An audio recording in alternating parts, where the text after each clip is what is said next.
change the word. Cool pineapple. Cool mango. Yeah. Well, I just wanted to say that so long as it's not cool mangoes, it's pretty cool. Okay. Cool pineapple. That just made me think that, does everyone remember the movie? The Cool Running, you remember that? Cool Running? The Jamaican bobsled team? It was absolutely. All right. So we're starting with the Manjushri prayer, right?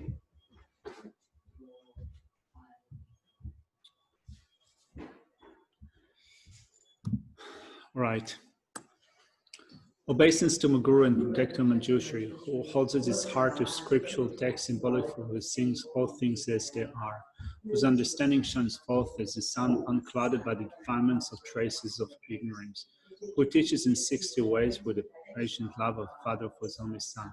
All creatures caught in the prison of samsara, confused in the darkness of their ignorance, overwhelmed by their suffering. You whose dragon thousand proclamation of the Dhamma arises us from the stupor of our delusions and frees us from the iron chain of our karma. Who powerful sword of wisdom hews our suffering with others, sprouts of ears, clearing appeared darkness for ignorance. I entreat you, Manjushri, whose principal body is adorned with 112 marks of Buddha, who has completed stages of have coffee, that's all. And the pure from the beginning. O Manjushri, O loving one, with the brilliance of your wisdom, illuminate the darkness and closing my mind, enlighten my intelligence and wisdom so that I may gain insight into Buddha's words and the texts that explain them. Sangye chodan soge chonam la chanchu badu dani kyasuchi dagi chushu give sonan dola penchi sangye dopa sho sangye chodan soge chonam la chanchu badu dani kyasuchi dagi chushu give sonan dola penchi sangye dopa sho sangye chodan soge chonam la chanchu badu dani kyasuchi Dagi Chushegi Betsonan Dola Penchi Sangye Dopa. All right, good afternoon, people. Good afternoon.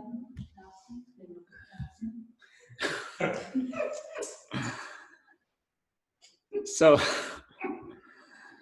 for those of you at home, we just had an hour-long prayers for the sake of Punam's mom, who passed away about a week ago, right? So if you can also keep her in your prayers, that'd be awesome.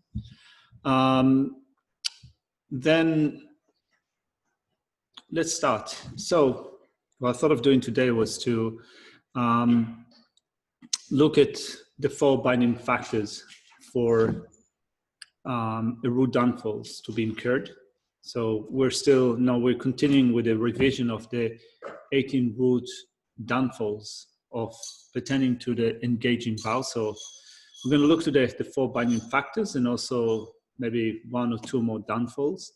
What I would like you to do is also to memorize the list of downfalls. So we don't have a lot of memorizing happening, but it's good to keep it, to memorize the roots of the root downfall. You don't have to do it necessarily in one go, but at least the ones that we cover every week, keep the list piling up so that you'll have it at the tip of your finger and you know what to abstain from. And this is the different avenues for incurring faults with respect to the vows that we have. So one of them is unknowingness. If you don't know, it often happens. You take a vow and you have no idea what you've just taken. Interestingly, many years ago, I met a guy that didn't even know that he took an ordination vow, which might kind of, it sounds pretty preposterous, but he was wearing the robes and he said that he was at Sera Monastery. He went to see a Lama. There was a ceremony. He didn't understand what's happening, but at the end of the ceremony, he figured out that he was ordained, and he didn't even know what the level of ordination was, if he was ordained. So, it's quite impossible to get a vow if you even don't know what you got, isn't it? So, It's one of those extreme cases. So first of all, one door of incurring faults is unknowingness. So as I said yesterday, with the Pratimoksha vows, at least ordination, not all the Pratimoksha vows, when you take upon yourself the lay vow, you know what you're into. But not quite with the ordination vow. Of course, when you take ordination, you know the main bits that you need to abstain from. But most people are unaware of the secondary bits, right? So that's an avenue of incurring faults. Another one is a lack of shame and embarrassment. So shame and embarrassment for us seems, I think that in, let's say, normal or popular culture, they're considered to be maybe negative states of mind, or not something that you want to have right now. To be shameful or to be embarrassed, it implies, or to be ashamed or to be embarrassed, it might imply that you don't have a lot of self-confidence, or you're not too sure about yourself. From a Buddhist perspective, shame and embarrassment are virtuous mental factors, right? So they're included within the secondary mental factors, within the 11 virtuous mental factors. So shame means that you're abstaining from misdeeds on account of yourself. So you think to yourself, for example, I'm a monastic or I'm Buddhist, this is not a way for me to behave. So you abstain from negativities, taking yourself as a reason on account of yourself. That's a sense of shame. Having a sense of embarrassment is similar, but rather than avoiding misdeeds on account of yourself, you think that, for example, if I'm a monk and if others see me behaving in this way, I would bring shame on the community of monastics. So if I behave in such a way, that would be an embarrassment to the community of Buddhists in general. So I need to abstain from that negative action. So in both of those states, you abstain from non-virtues, from negative actions, but one of them is you taking yourself as a reason, and the other you take others as a reason. So lacking a sense of shame or embarrassment, opens a way for performing misdeeds with respect to vows that we have. So that's another avenue. Of course, you can say that a lack of conscientiousness also involved with that, right? So a lack of conscientiousness, that's one of them. Also, predominance of the afflictions. Although we have taken vows, we also, based upon a personal experience, we know our own mind. As Geshe said today, our mind is not hidden to us. We know our mind, and we know the degree to which we're affected by anger, attachment, pride, jealousy, and so forth. So that's another reason why we end up incurring faults, even though we don't mean to, we don't want to. So there are different ways, but there are also procedures for laying down negativity, stuff we have done in relation to vows that we have. We use the 4 powers of the antidote, and we will cover them soon in chapter number 2. Shantideva goes over the 4 antidotal powers in laying down our negativities. So we also become determined or more determined not to do it again. So we have procedures for that. Anyway, so Dallas is saying, Tubten Chodron has a nice discussion of the Bodhisattva vow and the downfalls in her book, Lamrim Teachings, Volume 4. You can download it for free from her website. So that's good. I think that she has a practical approach to everyday life. Not only the facts, but also a practical approach. And I think that sometimes when you look at different presentations, you get a more rounded, complete presentation from different perspectives and a cup of coffee. Well, maybe not on the website. So, all right, so as I said yesterday, we have the engaging vow. It comes with a list of 18 root downfalls that you need to abstain from. Now, the word downfall itself in Tibetan is tsatung, or tungwa, sorry. Downfall is tungwa, which has that sense of falling down, as the word in English, translation in English implies. And the etymological explanation of this word is that should you perform that action, then in your next lifetime you will fall down to a miserable realm. No, so therefore it is a downfall in relation to your vow. So we have downfalls and we have root downfalls. If you ask what's the difference between them, they're pretty much the same. There's no clear distinction between what's a downfall and what's a root downfall. Normally they are taken to be the same. I'm not sure. Is the secondary one supposed to be not as heavy? Because I mean, they don't look like as heavy. Yeah. But, well, the secondary one, the 46 secondary offenses are not called downfall. They're called just folds or offenses in Tibetan. So, but also with respect to the downfalls, looking at the 4 binding factors, let's look at them in a minute or two. We have, actually, I'll get to that in a minute. So we have 18 root downfalls. Of the 18, you need 4 conditions, 4 binding factors to be present for a complete downfall. 16. Sorry? Of 16. Yeah, of 16. Yeah, sorry. So of the 18, you need for 16 of them, you need the 4 binding factors, 4 conditions to be present for a root downfall, a full root downfall to be incurred. Right? So for 16 out of the 18, you need 4 binding conditions.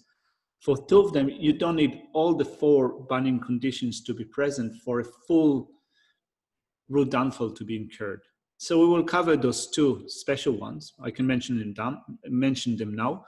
One of them is relinquishing the mind of enlightenment. So when you take upon yourself the engaging vow, you are taking it in a procedure, through a procedure in which you make a commitment to attain the state of enlightenment for the sake of all sentient beings.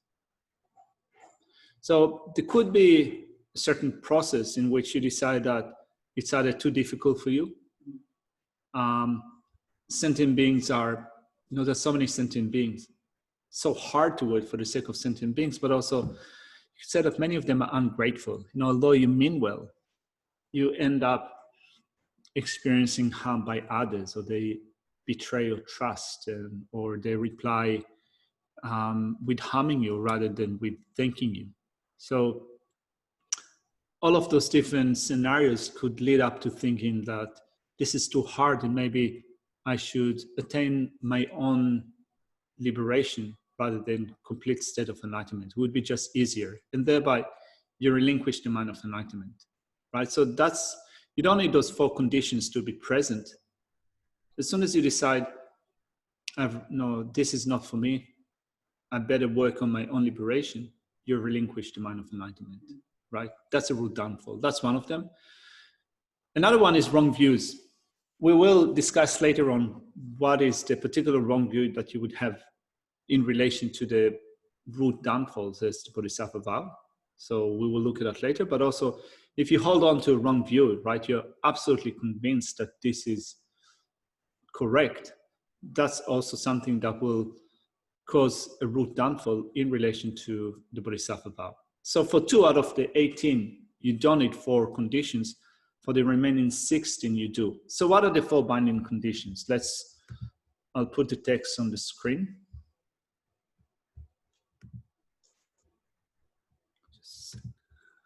It's not this.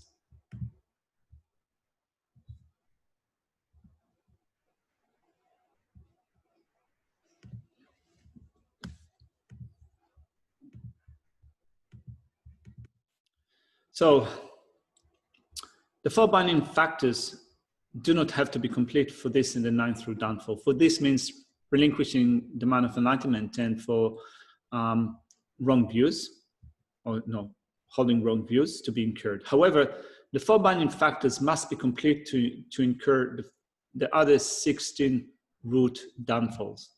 So the 4 binding factors are: 1, still wanting to engage in the misdeed; 2, lacking shame in the sense of propriety. Propriety is embarrassment, right? So if you lack shame or embarrassment, which means that you don't abstain from faults on account of yourself or on account of others, if you feel happy and satisfied about the action, and you don't view that action as wrong, then you have the four binding conditions present. So look at that list, still wanting to engage in the misdeed, lacking shame in the sense of propriety or embarrassment, feeling happy and satisfied about the action and not viewing the act as wrong. This is my own way of thinking about it. It seems that kind of you begin with not conceiving that action to be wrong. So if you have a certain, if there's a certain negative action and you don't really recognize that as a negative action, like for example, we spoke yesterday about praising yourself and belittling others. So not seeing anything wrong with that, it's not a negative thing, is the first binding factor, right? So put it on the screen. Not viewing that as wrong. Then you have also still wanting to engage in the misdeed. So often with actions such as that, it's not that you do it as a one-off thing. Sometimes there is a certain period in which the action is performed. Like for example, still with praising yourself and belittling others. It might be that you have to set a certain sin up. It's not, there is like a certain event, certain sin, you want to maintain your position over a long time. So it's not that only in one occurrence you will praise your own good qualities and you will put others down. It will be like an ongoing display that you're promoting, like setting yourself up to certain things, and through that also criticizing people around you. It's actually quite, in the world of politics, I think that this is a common behavior, right? And it's not viewed necessarily as wrong. It's viewed as something that you need to do in order to promote yourself. From a Bodhisattva perspective, from the perspective of the Tao, I guess that also in a general way, when you think of how you want to develop your qualities and to remove your faults, it is faulty, right? So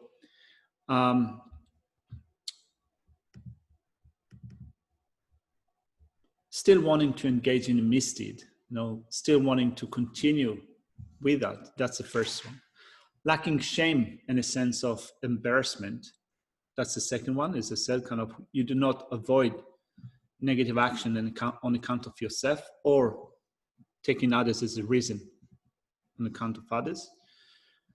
If you feel happy and satisfied about the action, particularly suppose that you got what you wanted and you feel happy about it. So you feel happy about it. That's the third one. And the fourth one is not thinking that there's anything wrong with that, not viewing the action as wrong. So these are the four binding factors that need to be present for a root downfall to be incurred. So often it is the case that I think that is for this in the Dropbox. I will put it in the Dropbox. I said I'll do it. Yesterday I said I'll do it, but I forgot, so I apologize. I'll do it in a second. So, no worries. So, for some of us who have been involved with Buddhism for a while, or, even it can happen just for, if you've been involved with Buddhism for just a short while, but you already have a sense of direction where you're going. Still, due to predominance of afflictive states of mind, we end up doing things that we wish we could have avoided. So in sometimes, even while you perform a negative action, that it's wrong. So you're not totally happy about it. You're not totally embracing it, but in some sense you can say that it cannot be helped. You're just gonna do it. I think that many of us have found ourselves in those situations where we've done something that we know it's either not quite according to the vows that we have or according to basic ethical discipline, but due to predominance of afflictions, we end up doing that, right? So it is a fault. It is faulty to do that, but I think that in those situations, you might wonder, am I totally happy about this action? Am I totally satisfied about this action? Am I not viewing that action as wrong? So those are questions that we can ask ourselves when we perform those actions, and we can see whether the four binding factors are present when we perform those actions, or whether they are maybe some of them are missing, or maybe some of them are there only in a slight way. Anyway, with respect to the 4 binding factors, it says, if in addition to this last one, not viewing the act as wrong, the other 3 are complete, it is a great binding affliction, right? So it's a great binding affliction contributing to a root downfall. Sorry? What is this that we're reading from at the moment? Well, it is advice on the Bodhisattva vows that is taken from a commentary that I think it was composed by Tsewan Sandrup. I'll have to look. Let's see. Yeah, Tsewan Sandrup. He gave an advice on the 3 vows. He gave also advice on the ordination vow and also the tantric vow. Out of that, we have the section that explains the Bodhisattva vow. And I think that this one was translated by the legendary Lawson Sopa.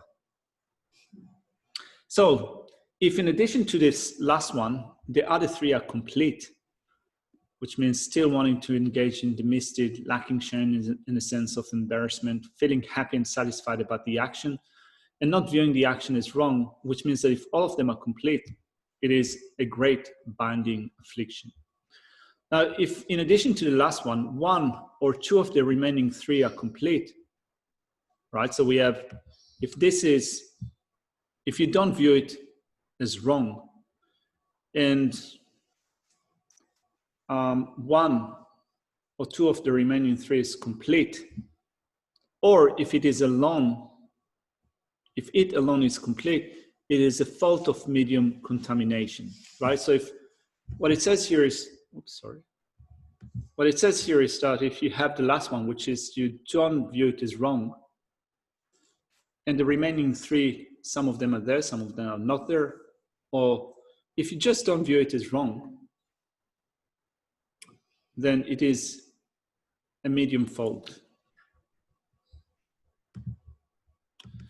Then, when not combined with the last one, the first 3 are faults of lesser contamination, which means that you know that it is fault, but it is a fault, but you cannot help yourself in that sense. Or you're happy about it, even though you know that it is faulty. I mean, think about, for example, taking revenge, or kind of happy for the demise of someone. You know, there's a person that you dislike. They get something, you know, they become sick. It's actually hard. It's easy to think about it in relation to people that you dislike. Like, for example, I have to admit that, you know, in relation to COVID-19, when I was looking at Trump, I thought myself, it wouldn't be that bad if, you know, if the guy got COVID-19. You know, this is wrong, you know. No, so, and I think that I think that, you know, we have those thoughts. You know, we know that this is wrong to kind of to wish ill to, you know, on another person, but sometimes it happens, you know. So at least, you know, we know that it's wrong, but then one of the 3 might still be there, which means that, you know, still wanting to engage in a misdeed, kind of, we know that it's wrong, but you still think that, yeah, you know, even though, you know, if we just got COVID-19 and we got rid of him, it would be better. Or think, you know, having no shame or embarrassment in thinking about it, or feeling happy and satisfied that, you know, if they do get sick, you know, then those. Yeah, when your party doesn't, when the other party loses. Yeah. When the other party loses. Yeah, you know, it's like, sometimes reality can be quite complex in the sense that, you know, suppose that, you know, one nation that is a racist, bigoted party loses, you know, I don't think that it's necessarily a non-virtuous thing to be happy that, you know, they don't have a power to promote their racist or bigoted. Yeah. But, you know, I think that if you're happy about the demise of a particular individual, you know, something bad is happening to them, then, you know, you have to look at your own mind and see whether you have a malicious intent, you know, ill will. So then we're not combined with the last one. The first three are faults of lesser contamination. Even though you perform a basic version of one of the 16 root downfalls, if the 4 features of a great banning afflictions are not complete, your action is only a secondary offense of lesser or medium contamination included within the category of root downfall. So what does it mean? You can read through that later on. It will be on the Dropbox. But what it means is that in order for a full root downfall to be incurred, and thereby for your, you could say, for your vow to be broken or to be damaged to the point in which only if you took it again, you could have the vow again in your mind stream, you need to have the 4 binding factors to be complete with respect to the remaining 16. Suppose that the 4 binding factors are not complete, you still have performed a secondary, a medium, or a lesser contamination negative action. You still have the vow, but the vow is damaged. You know, so it's hard to visualize it, because vows are not necessarily something physical or tangible that we can see with our eyes. But let's say that you had a piece of, you had something like a piece of wood and you started chipping it. It's not totally broken, but it's already kind of missing a few bits, and you're in a danger zone. It's already weakened. You can snap easily. So if the 4 binding factors are not complete, this is what you get. I mean, the good news is that once you recognize that, you can first of all confess and purify actions that you have done in relation to that, and you can take the vow again. So if you take the vow again, then the vow is fully restored in your mind stream. Any questions about the 4 binding factors? Because what you said, it is just such a grey area, because we can't see it. We can't see it. The vow itself. Yeah, and the impact of breaking it. Like say we've got these new nuns. Yeah. And we all make offering to them because they are so pure. Yeah. But then, which implies that the longer you're ordained, the more impure you become, because the vows are so easily broken. That is true. But yet, every day when we do the Guru Puja, we renew our Bodhisattva vows. Yeah. We do Samaya Vajra purification. Mm-hmm. I mean, apart from the ordinary Vajrasattva purification that we do on a daily basis as well, maybe twice. So it's hard to know how it all balances out. Like we break it, and then we purify it, and then we renew it, and then we break it. Well, I think that currently, in accountability, as I said, we have it's almost like it cannot be helped. We're so controlled by afflictions that we are going to undermine the vows that we have. We are going to incur infractions with respect to them, and we have rituals or rites for restoration. I was just going to say that by restoring them and by daily doing that, and especially when you actually read through all the downfalls every day, that actually reminds you of what it is you've committed to or committed to refrain from doing. So it's that force of familiarization, that we're all going to stuff up. That's why it says, those that have been broken are now restored, and those not broken have been strengthened, because it implies that they've weakened anyway. Well, they said, by the way, that looking at the 3 classes of vows, so the first one is the Pratimoksha vow, the second is the Bodhisattva vow, and the third is the mantra vow, right? So they become increasingly harder to guard or to keep, which is interesting, because I think that for many of us, including myself, it seems that becoming ordained is much harder than guarding the Bodhisattva vow. It's much harder than taking up an empowerment and guarding the mantra vow. This is the impression that I think many of us have. But actually, it's the other way around. The easiest to guard is a vow of ordination. It's harder to guard the Bodhisattva vow, and it is harder to guard, even harder to guard the Tantric vow.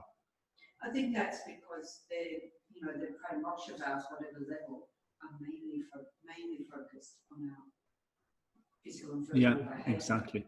So when you're looking at breaking ones that are more to do with the mind, it's so much easier to do, isn't it? And this is this is the, I think that this is the common approach. When we look at the things that we need to abstain from, not only as monastics, but also for lay people that have the vow of approaching virtue, the emphasis is on your physical and verbal behavior. Of course, there's some, if you're not going to address the mental level, it's going to be difficult to give up those verbal and physical actions, but still the emphasis is on that level, the coarser level. Whereas with the Bodhisattva vow, and definitely then with the Tantric vow, the emphasis shifts to abstaining from certain mental activities, which is much harder. So then I think that what you can get from that is, first of all, the understanding that definitely we shouldn't rush to take the Bodhisattva vow or the Tantric vow in thinking that, I'm not ready to be a monk, but at least I can take those vows. No, it's actually the other way around. They're harder to guard, harder to keep. But we have also procedures for laying down negativities that we accrue with respect to them. So if you're a monk or a nun, then you have the sojourn practice every 2 weeks. We don't have it here because we don't have the prerequisites, but no, there are rituals, there are rites for restoring your vow of ordination. That's, of course, if you haven't completely obliterated it with one of those 4 roots. But there are things that you can do as a monastic. Now, with Bodhisattva vow, you can take it regularly every day. You can take it in the morning and you can take it in the evening. And if you have taken a Hatha Yoga Tantra empowerment or Yoga Tantra, and you have done the approximation retreat, then you can do a self-entry practice and take the vow again to renew it. Or you can take the empowerment again to renew it. So there is a question here. So just one. Yeah. So those 4 binding practices are always in that order? No. Or they could be... Because they're in a different order in the 6-session Guru Yoga. All right, so they're in a different order in the 6-session Guru Yoga.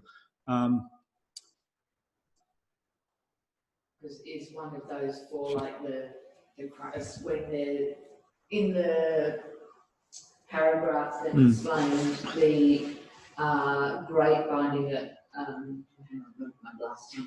great binding of the medium contamination lesser. It's like the last one being 4. So is that actually like number 1, or is there an order? Yeah, I think that there is in the 6-session Guru Yoga. I think that the last one is mentioned actually the first, right? Yeah. So that's the order. Yeah, but I think that kind of it's not necessarily in order of. It's not necessarily in order of committing them. It's more like you need the 4. I think that the first one is emphasized because the first one is crucial. Not viewing that thing as negative. Yeah, so that's when you said that one really is like the number 1. Yeah. And that's number 1 there too. Yeah. Okay.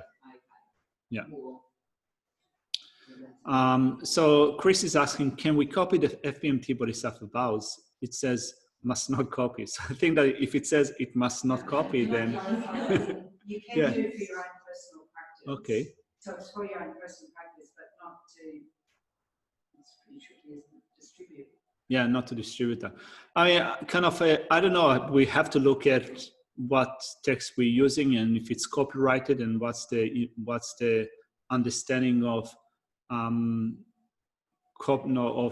interpretation of copywriting. You can know if it's absolutely copyrighted by law, then you can ask for permission from FBMT to do something. Definitely, you can memorize them. Actually, this is a prerequisite for your practice. You have to memorize that. And also, they're in the retreat book in the 6-session Guru Yoga, so you don't need to copy that if you want to know what they are. And you can Google them actually. Stuff in the Dropbox from previous sessions that has the And if he wants to memorize it and take it for a walk, then he doesn't want to take the whole book for No, but they're stuck in one of the Dropbox folders. I think that also, by the way, with copyright laws, I think that you're allowed to copy or to photocopy a certain percentage. So, if you have a massive book and you just need a list of 16, I think that if you copy it, it's still within the copyright allowance. Anyway, then Jane is asking if you weaken any of the 16 vows. So they are not vows, they are 16 root downfalls by breaking one of them slightly, but do not reach all the 4 binding factors. Do you actually harm any of the other 15 vows? I think that you could. It depends on, I think it's got a lot to do with the particular affliction in your mind and doing that. And that, I don't know if there's a presentation about that. It would be interesting.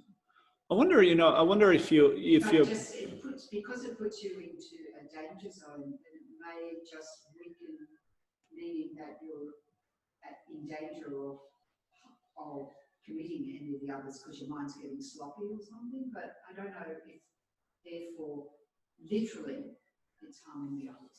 I mean, sometimes I think that to be practical, you can look at a certain scenario and say that you'll be having a way, not altogether in a certain scenario in a negative way, and you incur a few root downfalls. Like, for example, with praising oneself and belittling others, right? So you want to retain your status as a great benefactor, as a Mahayani, someone that benefits other sentient beings and so forth. So you don't want others to do what you do. So you dissuading others to continue on with the Mahayana path and telling them that it's better, they're better off attaining their own state of liberation is another root downfall. So let's say that you want to be special, you want to be the only one, only Bodhisattva around, and you tell them, you tell others, this is not for you, you better do the Hinayana thing, you better attend the state of liberation.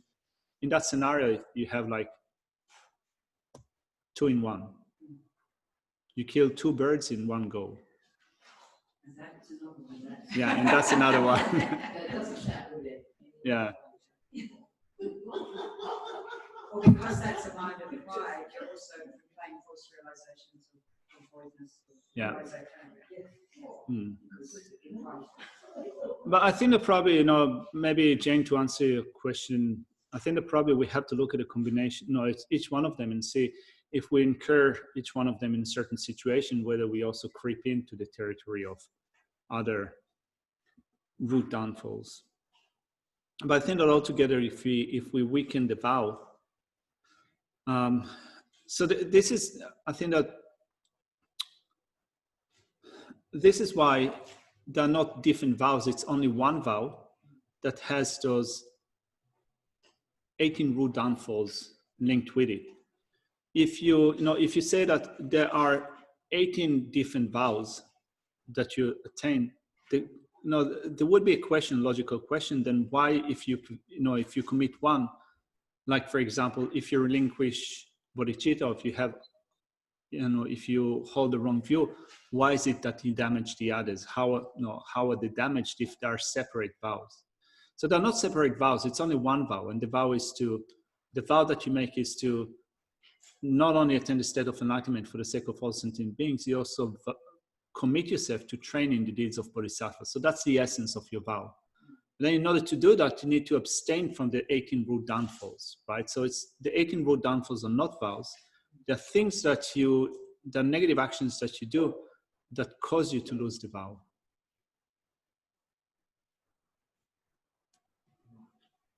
And the same thing also applies, by the way, to the refuge vow, to a vow, to a monastic vow. So it's sometimes confusing because we're so used to speaking about our vows in general.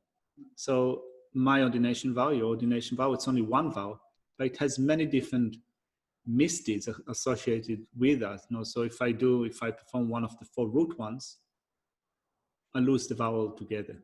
If there were separate vows, you might wonder, for example, if I kill another person intentionally, why is it that I break the vow of not stealing? You know, what's the connection? So they're not different vows, it's one vow, but it has those misdeeds associated with it. If you do them, game over. All right. Yeah.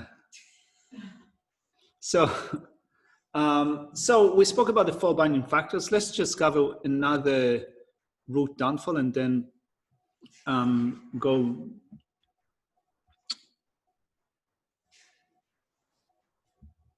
back to the text. So yesterday we spoke of praising oneself and belittling others. That's the first root downfall. We said that it needs to be out of attachment to material gain and honor, right? So you praise yourself and belittle others.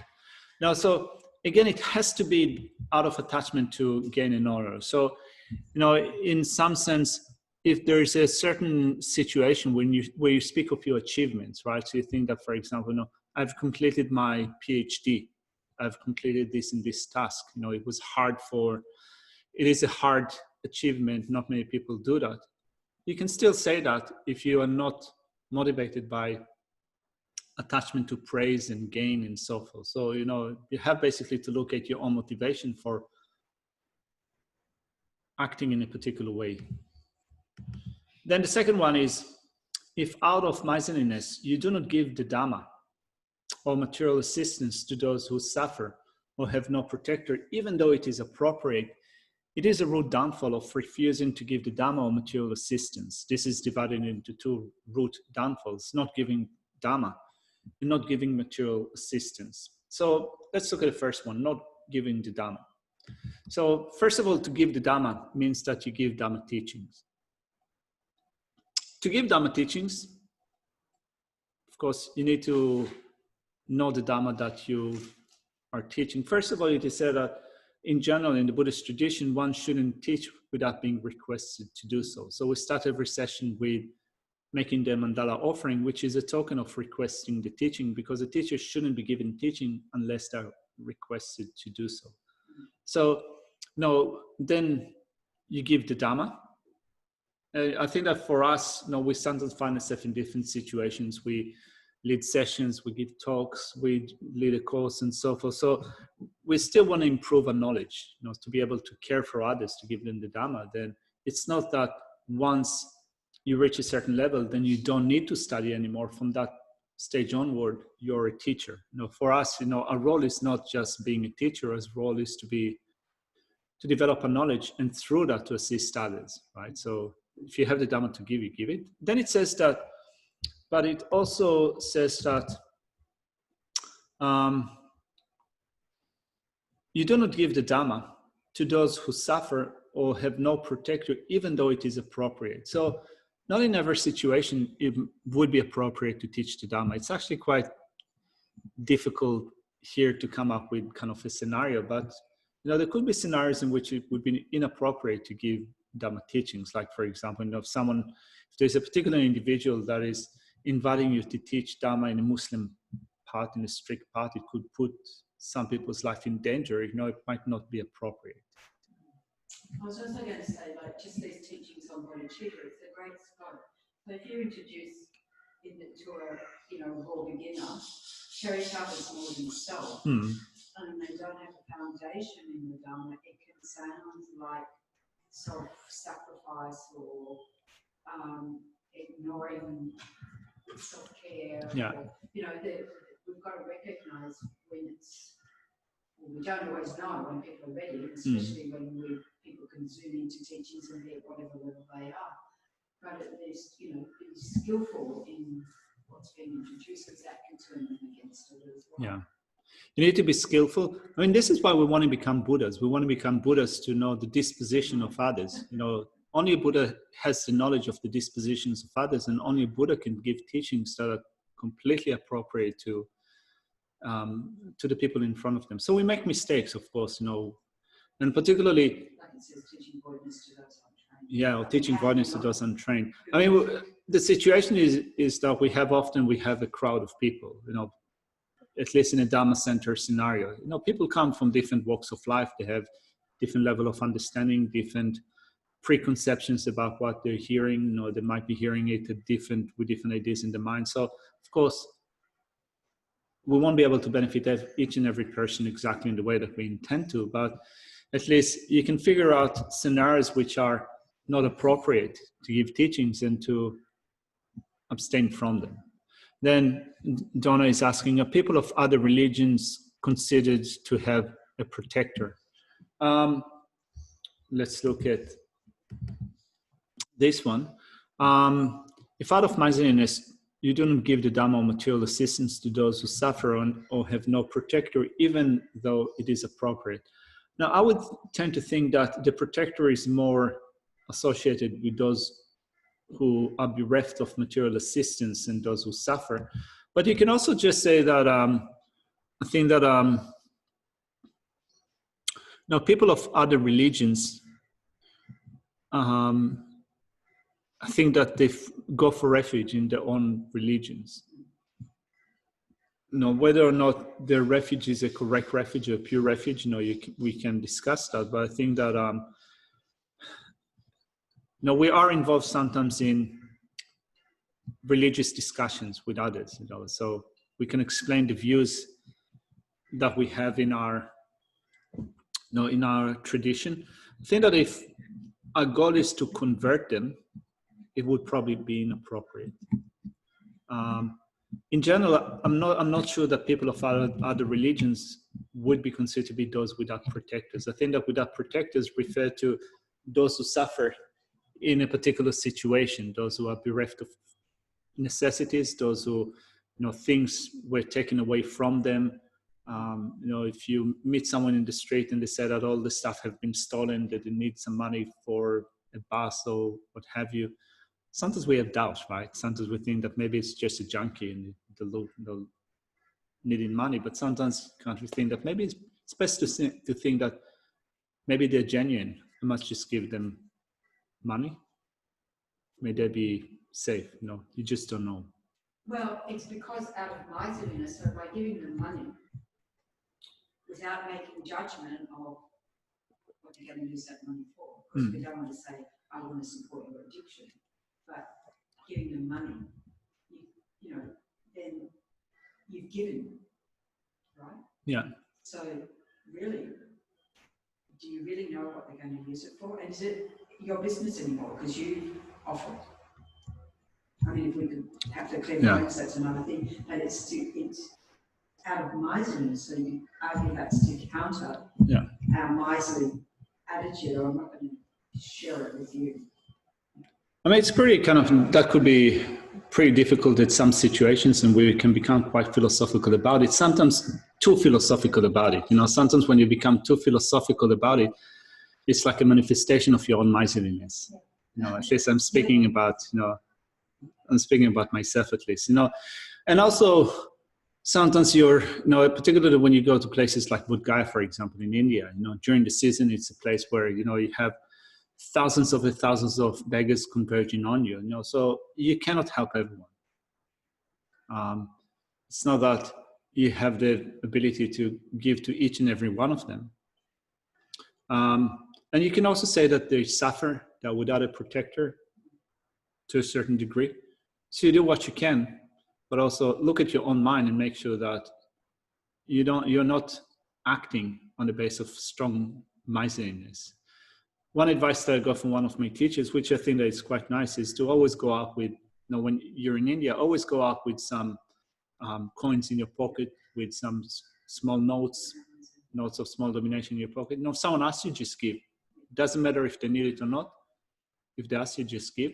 Train your mind in reducing your miserliness, but also I think that to that we can also add, if it is appropriate, you know, look at the current situation. If it's appropriate to give, give. You know, it could be that it is inappropriate because if you pull out a stash of notes in a place that is, you know, that have like hundreds of thousands of beggars, there would be a stampede. You know, it happens in India. You know, it's like, so be smart about what you do. Can I just give an example that I found very skillful? Vajrayana Institute in Sydney used to be in Newtown, and on a Friday afternoon, people would come around begging. And Beth, so she was the office worker, and this woman who came every week, and this particular day, Beth said, I'll give you this money, but I've already told you and I'm telling you again. And she gave her just some advice about following up on the supports that were there for her, that were provided by the government. And she said, and she went to offer the $20 to the woman, who then said, you're right, and I don't need the money. So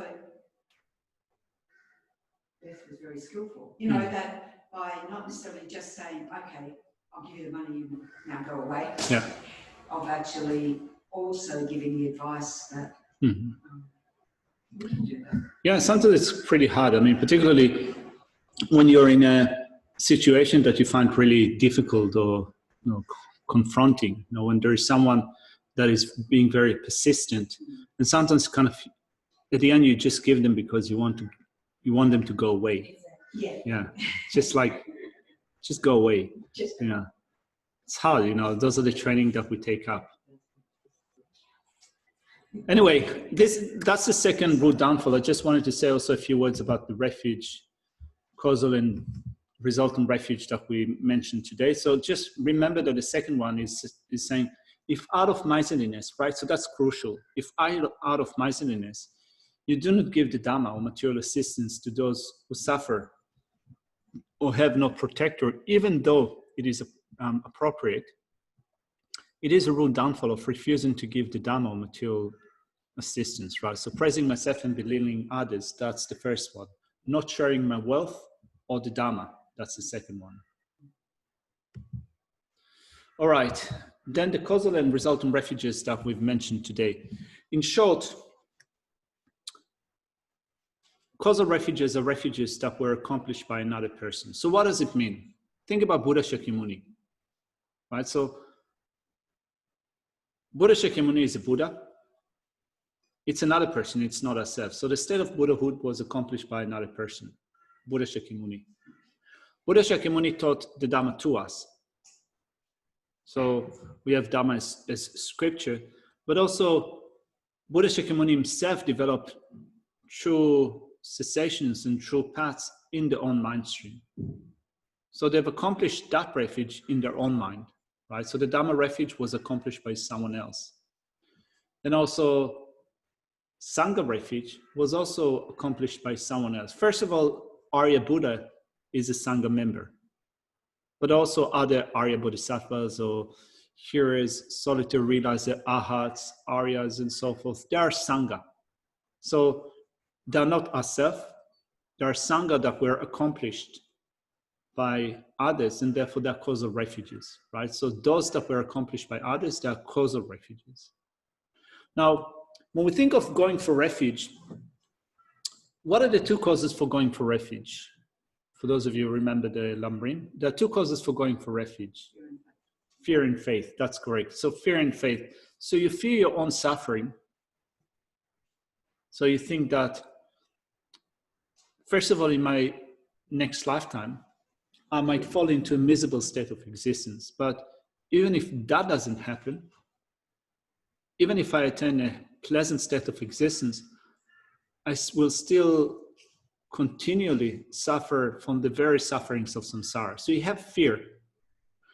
And you also have faith that the objects of refuge can afford protection. Now, if you think of what can afford protection from the suffering of samsara, it would be your own state of liberation. If you become liberated, you'll be protected from the suffering of cyclic existence. What leads to a state of liberation are true paths and true cessations. So if you develop true paths in your own continuum, that would be a refuge for you. So it's not something that was accomplished by others. It is something that you yourself accomplished. Your own state of liberation, your own state of enlightenment. True paths, true cessations are the actual things that will bring about the elimination of your own suffering. So just as we say, No, we say often with respect to a Buddha cannot reach out and remove your own suffering. Your negativities cannot be washed away by water. A Buddha cannot transfer their own realization. So a Buddha is a causal refuge. But the only thing that can protect us from suffering at the end is our own elimination of suffering, our own elimination of true origin. So that for us is a resultant refuge. It is a resultant refuge because we take teachings from the Buddha. We take Dhamma teachings from the Buddha. We rely upon the Sangha. And then we cultivate the teachings in our own mind stream. We cultivate true paths and true cessations. There are results until they bring about a final true cessation, freedom from all suffering and the causes of suffering. So in that sense, the three resultant refuges are the Buddha that we will become in the future. I mean, if and when we become Buddha in the future, there would be no suffering whatsoever for us. We will be dwelling in a state of constant bliss. So that's a resultant Buddha refuge for us, our own state of Buddhahood. The resultant Dhamma refuge in a mind stream would be true paths and true cessations that we will develop in our mind stream. They will protect ourselves from suffering. Others cannot protect us from suffering. We can protect ourselves through developing true paths and true cessations. Then at some point, we will also become an actual Sangha refuge. Now, an actual Sangha refuge is someone that has perceptually realized selflessness. So if you're a layperson, if you're a monastic, without any difference, if you have perceptually realized selflessness, you are an actual Sangha member, right? So you don't have to be ordained to be an actual Sangha member, a real one. If you have a perceptual realization of selflessness, you are one. So we will become Sangha, we will become Sangha, an actual Sangha in the future when we realize emptiness perceptually. So for us, that would also be a consummate refuge. The Sangha, that would be a resultant refuge. The Sangha that we ourselves will become. So in that sense, let's just summarize it briefly so that we can hold on to it. Causal refuges are the three refuges that were accomplished by someone else. Not ourselves, but someone else. Resultant refuges are the three refuges that we will accomplish in our own continuum.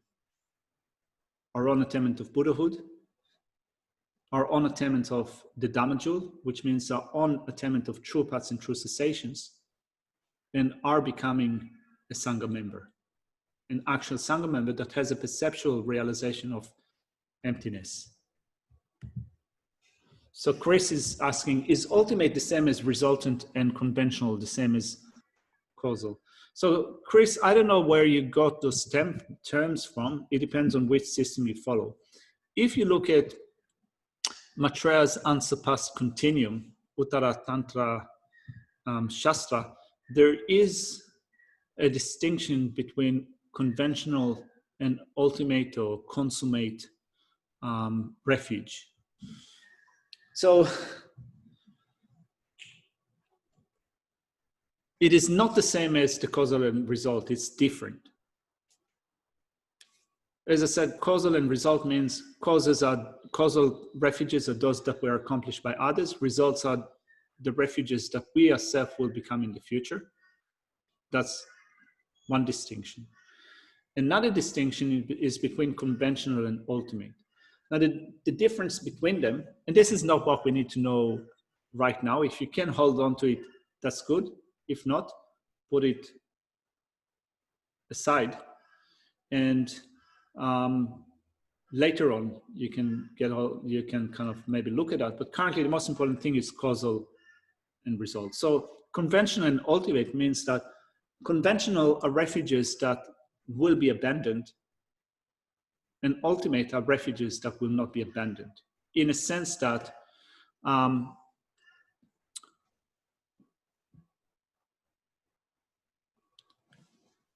sometimes, often it is said that the Dhamma scripture is, of course, a refuge for us, but it's a conventional refuge in that at the end it will have to be abandoned. In a sense that suppose that you sail across the ocean, you sail on a boat. When you reach the other shore and you go on, you don't need to take the boat with you. So similarly, you have the Dhamma as scripture. Through studying the Dhamma, through reflecting upon that, you cross over to the state of liberation, or even more than that, when you become Buddha. So when you become Buddha, you do no longer need that Dhamma as scripture because you've already reached your final goal. So in that sense, it is considered to be a conventional refuge. It's not the ultimate refuge because you don't need it anymore. Similarly, you can say that, suppose that, no, I think that another thing that you can say that, suppose that you have attained the state of an Arhat. So you have eliminated afflictive obscurations. A Hinayana, let's say that you became a Hinayana Arhat, you've eliminated afflictive obscurations. You still have cognitive obscurations. It's an excellent state. Hands down, it's a wonderful state. But still, it's a conventional refuge in the sense that at some point you'll have to give up the state of an Arhat and to accomplish your own state of Buddhahood. So at the end, only a Buddha is a consummate refuge, you can say. Also, true paths and true cessations, consummate one, would also be Buddha, will become an Arya Buddha, a Sangha refuge. There is an Arya Buddha. So that would be final refuge, ultimate refuge, consummate refuge. We won't have to give them up. But the things that come before, you could say that many of them are things that are abandoned or given up along the way. Sorry? We would give up the path to enlightenment. Mm. I mean, of course, we keep practicing and so forth, but because you become a Buddha, so you've attained the realizations, which is the result of having traversed that path. Yeah, I wonder if you can say that that the path of accumulation is a conventional, or the path of seeing, let's say, a conventional Dhamma, because it is abandoned, because when you move on from the path of seeing to the path of meditation, you do no longer need it. I'm not sure. I have to think about it. Maybe we'll have to discuss it, maybe with Geshe or with someone else.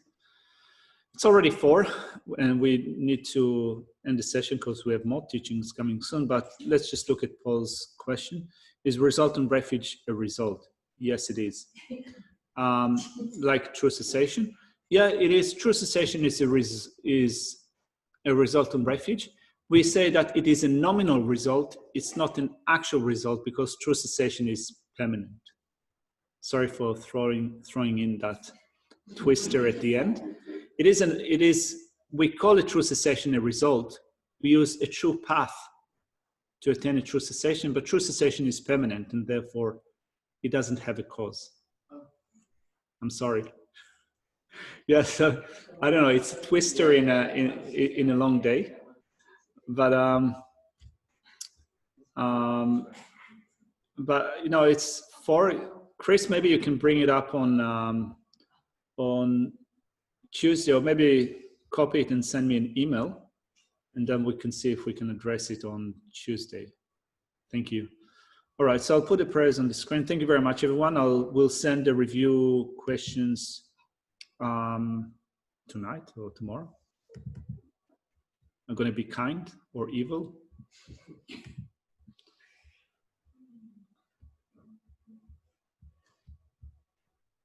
All right. Gewadi Nyuda Lama Sangye Tugune Toa Chikyama Lopa De Sala Gopa Sho Sencho Rinpo Make Pana Kegyuchi Kepanya Pame Pai Une Gondo Lawa Sho Kowe Shinkambi Pendande Wa Malujo Cheresi Wan Tenzin Yatsoi Shape Sike Batu Tengyu So Jan Chin Jan Gun Gawe Ten Zi Gyan Ben We Muzo Do cho sung ko we le ma su tru ha da so du je gong du sha ten shu. Thank you, people. So thank you. Just remember that His Holiness the Dalai Lama is going to give a Chinrezig empowerment tomorrow. I think that it should be at 1:30 afternoon, but tune in maybe half an hour before. Sometimes His Holiness starts earlier on. So it's going to happen tomorrow and also the following day on Saturday. So if you have the time, it'd be awesome. Thank you. Thank you. Thank you. Thank you. Thank you. Thank you. Thank you. Thank you.